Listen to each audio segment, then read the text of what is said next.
رسول الله يا هدي يا بشير يا طبيب. Kemudian hadis selanjutnya adalah hadis yang terakhir dalam pasal kita, hadis riwayat Ahmad dan Tirmidzi, disahihkan oleh Albani dalam Sahih Al-Jami'.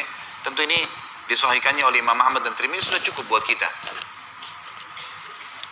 Muadz bin Jabal radhiyallahu anhu meriwayatkan sabda Rasulullah sallallahu alaihi wasallam, "La tu'dhir imra'atun zawjaha fid dunya illa qalat zawjatuhu minal hurin 'ain, la tu'dhihi qatalakillah, fa innama huwa indaki dakhilun yushiku an yufarikaki ilaina." Sebelum saya baca terjemahan, ibu-ibu jangan tersinggung dengan hadis ini. Ya. Jadi fahami dengan keimanan. Karena memang ini sabda Nabi SAW. Saya bilang tadi kehidupan di akhirat adalah poligami. Dan di dunia setiap istri disuruh menjadikan suaminya sebagai penyebab masuk surga. Ada seorang ibu telepon saya kemarin. Dia berkata, "Ustaz, saya mau bertanya sesuatu yang penting." Baik, silakan. Kebetulan saya lagi ada waktu lowong. Dia bilang, bagaimana hukumnya kalau seorang wanita izin sama suaminya untuk ngurus anaknya. Jadi rupanya ibu ini pernah punya dari suami yang lain, punya anak, suaminya bengkalaikan. Lalu dia nikah lagi. Jadi janda nikah lagi sama seorang laki-laki. Maka anak-anaknya ini tinggal bersama ibunya. Jauh dari dua kota di Indonesia ini yang berjauhan. Kemudian dia lihat anaknya ini nggak ada yang urus, tinggal sama ibunya, nggak terurus, ayahnya juga nggak peduli. Maka dia pamit sama suaminya, minta mau lihat anak-anak itu. Diizinkanlah 2 minggu. Dia bilang, saya diizinkan 2 minggu, Ustaz. Tapi setelah saya pergi ke kampung saya itu, ke kota saya itu, kemudian saya urus anak saya, sekarang sudah sampai setahun. Saya nggak pulang-pulang, gitu kan. Terus suaminya marah. Tertanya, dia bilang, pertama dia kasih contoh orang lain, gitu. Tapi saya tangkap ini adalah masalah beliau. Maka suaminya marah, gitu. Apakah sekarang istrinya berdosa atau istri boleh nggak lebih memilih anaknya daripada suaminya? Bagaimana jawabannya? Saya bilang yang pertama, kalau ibu yang hadapin masalah ini, maka jawaban saya buat ibu nih. Karena saya tahu ini masalah sebenarnya sedang dihadapin. Dia bilang, iya saya yang hadapin Ustaz. Baik. Kalau ini ibu yang hadapin, sekarang ini, detik ini, setelah tutup telepon dari saya, telepon suaminya minta maaf. Itu dulu pertama. Telepon, minta maaf, kenapa melanggar sampai setahun? 2 minggu, nggak bisa lebih daripada itu. Jangankan anaknya ibu, orang tuanya ibu, ayahnya ibu, ibunya ibu sendiri. Kalau suami izinkan 2 minggu, lalu mereka cuma masih menahan, suami bilang nggak bisa, tidak boleh secara syar'i. Ini hukum Allah, bukan hukum manusia, nggak boleh dibantah. Allah telah jadikan suami ibu adalah di atas segala-galanya. Ibu renungin hadis Nabi SAW, awal amal yang dihisab bagi wanita pada hari kiamat adalah sholatnya dan hubungannya dengan suaminya. Ini luar biasa ini. Habis sholat, masalah sama suamimu bagaimana? Bukan masalah sama orang tuanya, bukan masalah sama anaknya. Artinya, sholatnya lolos, urusan suaminya lolos, yang lainnya jadi mudah. Renungi hadis itu. Yang disuruh ibu tanggung jawab adalah suami. Anak itu nomor 2. Itu dulu. Kemudian hadis Nabi SAW, wanita manapun yang meninggal dunia lalu suaminya ridha, kecuali akan masuk ke dalam 8 pintu surga yang manapun dia inginkan. Sekarang apa susahnya ibu-ibu? Saya kadang-kadang bahasakan sampai istri saya juga. Apa susahnya menjadikan figur suami itu, kemas dia baik-baik orang ini, layani, siapin makannya, minumnya, cari ridhonya, itu saja. Tunggu mati masuk surga dari 8 pintu surga, pilih yang mana ibu mau. Orang Bapak Ibu sekalian, Bapak-Bapak terutama renungin ya. Kita sebagai laki-laki, untuk mendapatkan pintu 8 di surga itu pintu 8, pintu tertinggi. Derajat tertingginya surga Firdaus namanya.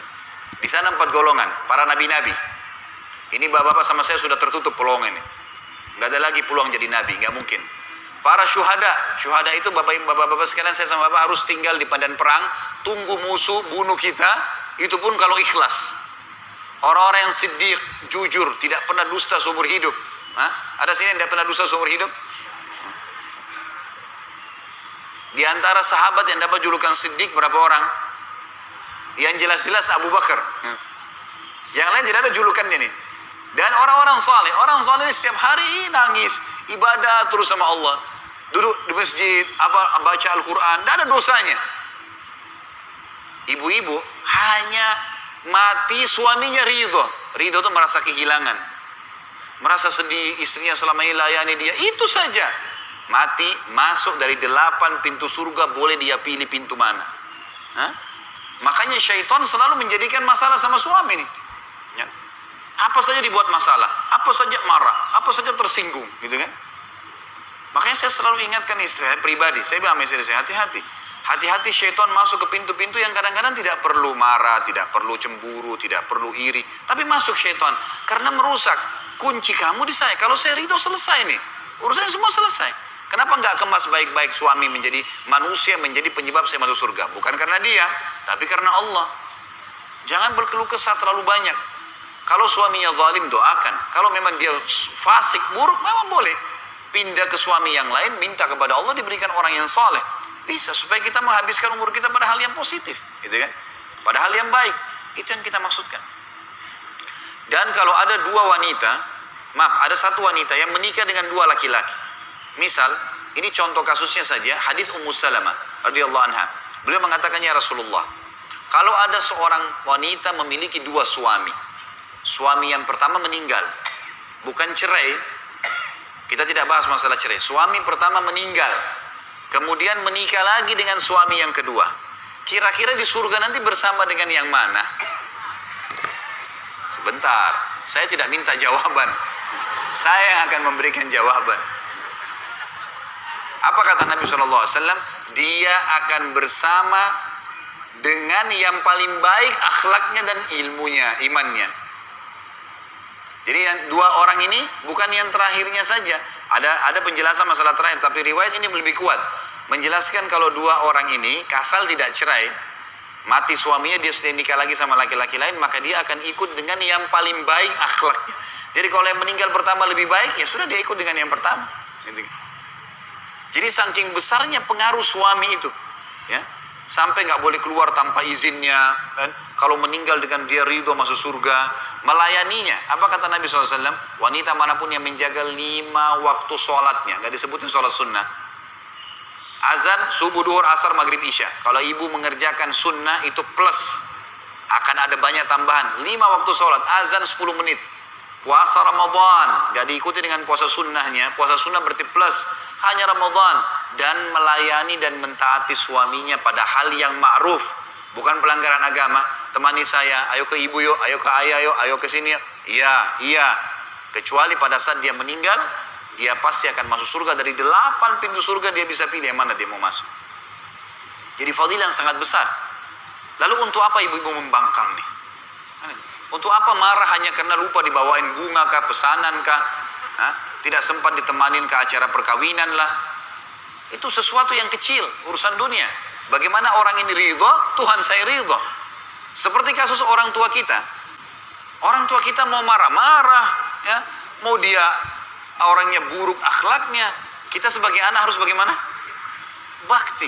Nggak dibalas keburukan dengan keburukan. Kenapa? Karena Allah yang perintahkan. Jangan balas kebodohan dengan kebodohan. Keterpurukan akhlak dengan keterpurukan, ini salah. Itu kan? Orang tua kita bagaimana kita harus buat baik. Kenapa? Karena Allah yang memerintahkan dan Allah gantungkan pahala yang besar situ. Sama kasus rumah tangga. Tentu ini berlaku juga pada suami. Misalnya kata Nabi SAW, janganlah seorang suami yang mukmin, ya, membenci istrinya yang mukminah. Karena kalau dia tidak menyukai satu perilaku, dia masih bisa mendapatkan perilaku-perilaku yang lain yang baik. Artinya saling toleransi, saling memaafkan. Yang penting pelanggarannya bukan masalah nusyur, bukan masalah pembangkangan terhadap hukum Allah Subhanahu wa ta'ala.